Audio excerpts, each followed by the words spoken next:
Rush hour bloodbath. A maniac opens fire in a Park Avenue skyscraper, killing multiple people, including a New York City police officer. Plus, starving in Gaza. Israel stops some attacks in the war-torn Gaza Strip to allow aid to flow, but are the supplies getting to those who so desperately need it?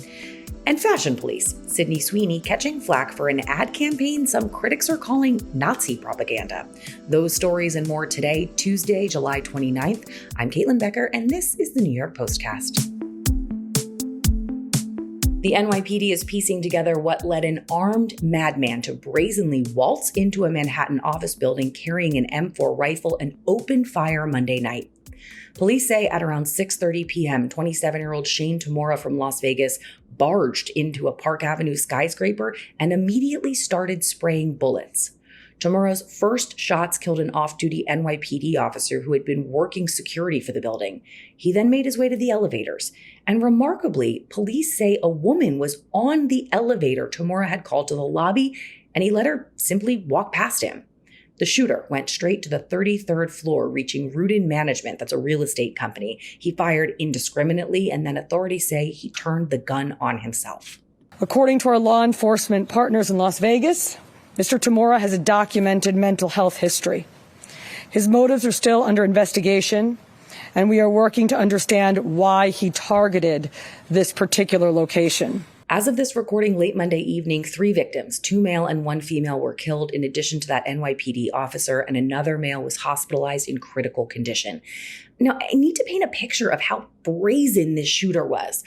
Photos believed to be Tamura show him almost sauntering across the plaza outside the building, broad daylight during the height of rush hour, carrying this long gun. He wasn't remotely trying to hide it.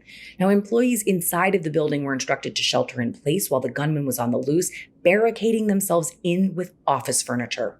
Now, a gun matching the description of that M4 was found smeared with blood next to Tamura's body. Officials say that Tamura had a concealed carry permit for a handgun in Nevada, and a car belonging to the shooter was found double parked out front of the building, and inside, a cache of weapons was found. Authorities believe he was a lone shooter. President Trump is fast-tracking the deadline for Vladimir Putin to agree to end the war in Ukraine. I'm going to make a new deadline of about 10 or 12 days from today. There's no reason in waiting. There's no reason in waiting. It's 50 days. I want to be generous, but we just don't see any progress being made. The president first suggested that he might be rethinking this deadline while speaking with our own Miranda Devine on her podcast this week. Earlier this month, July 14th to be exact, the president gave his Russian counterpart 50 days to agree to a deal to end the years-long bloody war with Ukraine. And applying extra pressure to Putin, Trump threatened 100% secondary tariffs on Russian trading partners if this war continued. Now, Trump said Monday that he hadn't fully made up his mind about the penalties should peace not be achieved by this new deadline. The president suggesting here that those tariff threats may just be the start, and some additional sanctions that would impact Russia more directly could be next. Now, you can listen to Miranda's full interview with the president on the latest episode of Pod Force One, which drops on Wednesday. And now something a little different from our friends at Page Six. Controversy. Sydney Sweeney is being blasted by critics for what some are calling Nazi propaganda in her new ad campaign for American Eagle jeans. In one ad, Sweeney is seen buttoning and zipping up her jeans while she's laying down, looking all pretty, and Sweeney narrates talking about jeans with a G, the ones you learned about in high school biology class. Genes are passed down from parents to offspring, often determining traits like hair color, personality, and even eye color. My genes are blue. Sydney Sweeney has very genes. So we see what they're doing here. It's a pun. It's a play on words. Genes is in genetics versus jeans is in denim. But there's a facet of social media here that just doesn't see it like that. They see the play on good genes, blue jeans, as one step removed from eugenics. One user commented, quote, "A blonde-haired, blue-eyed white woman is talking about her good genes. That is Nazi propaganda." But journalist Robbie Suave, on the other hand, called the anger over the ad, quote, "quite possibly the stupidest, most likely to backfire liberal overreach social media pile on in the history of the internet." Now to our big story, Gaza. Gaza is an absolute mess right now. People are starving, and aid has had a very hard time getting in. It's difficult to get good reporting from the ground, but video that made its way around the internet on Monday shows huge crowds of Palestinians swarming aid trucks, hoping for any sort of food or water. Now, it came as Israel promised to pause their attacks in certain areas of Gaza for 10 hours each day to allow the flow of this crucial and badly needed aid to reach the people there. Last week, images of starving children in Gaza alarmed people the world over. These images are horrific. Initial reports from the United Nations aid chief suggest that about 100 truckloads of aid have made it into Gaza, but he cautioned that so much more is needed to, quote, stave off famine and a catastrophic health crisis. President Trump weighed in on the humanitarian catastrophe on Monday. We want to get the children fed. We made a contribution a week ago of $60 million, all going into food.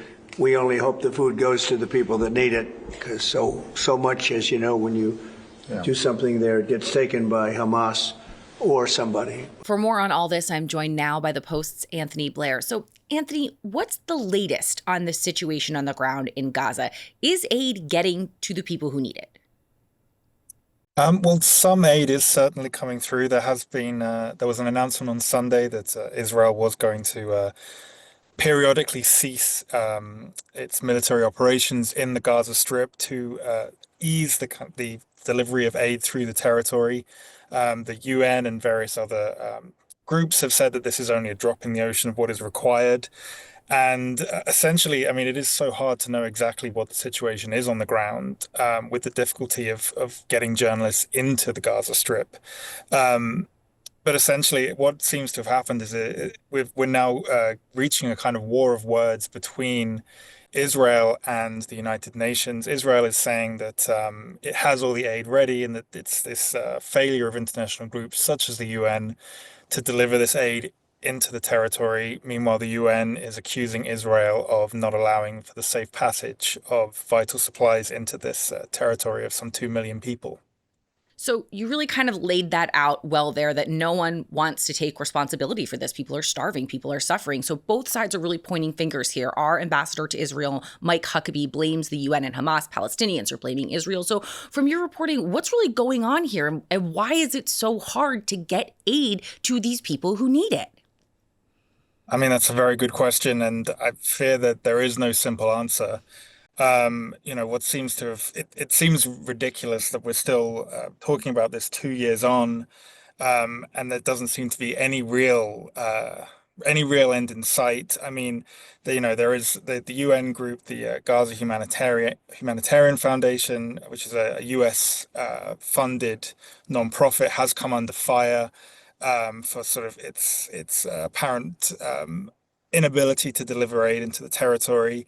I mean, what we've seen, Mike Huckabee and President Trump's stance on this issue appears to be diverting slightly at this point, and that's what might be the really interesting thing that kind of leads to some kind of, end in this blockage, and the dam might finally burst, and we might finally see an end to this worsening humanitarian situation. Now, as we heard President Trump say, he wants to just get these people fed. So what is the U.S. involvement in this? And it seems like it's not that simple. No, the U.S. involvement isn't simple in this. And again, the administration finds itself in a very difficult place with it being Israel's largest ally in the world. But at the same time, we've seen some certain comments from President Trump in recent days, including on Monday, speaking in the UK, where he said that, it was clear that people were starving in Gaza, and that these images of malnourished children aren't faked, which had been suggested by some pro-Israeli sources. So I think, President Trump is trying to, I mean, he's always been a pragmatist and someone who wants a deal. This is, if he can pull off an end to this ongoing crisis, this would be his most successful deal ever. And it just looking at the situation, it's like get the people fed and then you can deal with the politics of it. Make sure people aren't starving and then you can deal with the politics of it. And I hope we're inching closer to that. Anthony, thank you so much for joining us. Thank you. Now to a love story of sorts out of Texas. Okay, not a love story, not even close, but it is a nice heaping helping of hypocrisy. This is the tale of state congressman Giovanni Capriglione. The pro-life lawmaker is being accused of paying to terminate multiple pregnancies for his longtime stripper girlfriend. Oh yeah, he was married at the time too. The woman, Alex Grace, alleges that Capriglione paid for, quote, meetups and what she said were several abortions for his own personal gain starting when she was just 18 years old. Now, one such meetup involved picking up cash behind a dumpster at a Chuck E. Cheese. Every little girl's dream. Now, Grace says she ended whatever you want to call this, a relationship, I guess, after she tired of his, quote, foul fantasies. And in an interesting bit of timing that will make you go, it just so happens Capriglione ended his re-election campaign just 3 days before Grace went public with her claims. Now, the congressman released a statement that reads in part, "Years ago, I selfishly had an affair. I'm not proud of this. Thank God my wife and family forgave me and we moved past it and have the strong marriage we do today." And he then added, quote, "I have never, nor would I ever, pay for an abortion." And finally today, Deion Sanders has revealed the truth about the mystery health situation he's been dealing with in his offseason. It's bladder cancer. Coach Primetime made the announcement during a press conference at the University of Colorado, where he is about to begin his third season at the helm of the school's football team. Now, Sanders said he has been cured of the cancer thanks to a procedure that removed his entire bladder and constructed a totally new one out of his own intestine. Now, he even announced that there will be porta potties on the sidelines of Colorado games this season because, well, you know what? I'm going to let him tell you why. I cannot control my bladder. So I get up and go to the bathroom already 4 or 5 times a night. But then I'm sitting up there waking up, like my grandson. We in the same thing. We got the same problem right now. We going through the same trials and tribulations. You can always count on Deion Sanders to tell it like it is without a filter. We are glad you are on the mend, Deion. But can we just take a second for he got a new bladder? They just made him one. They saw his intestine and said, hey, with a little rearranging, we could make you a completely different organ. Okay, guys, while I go and marvel over modern medicine, because clearly I cannot get over this, you go see what else is popping on the New York Post in print or online. And don't forget, like and subscribe to the New York Postcast wherever you get your podcasts and on YouTube. I will be back here tomorrow, probably in the same outfit, still unable to move past the fact that doctors saw a body part and thought, hey, sure, that could be a bladder. Modern medicine, guys.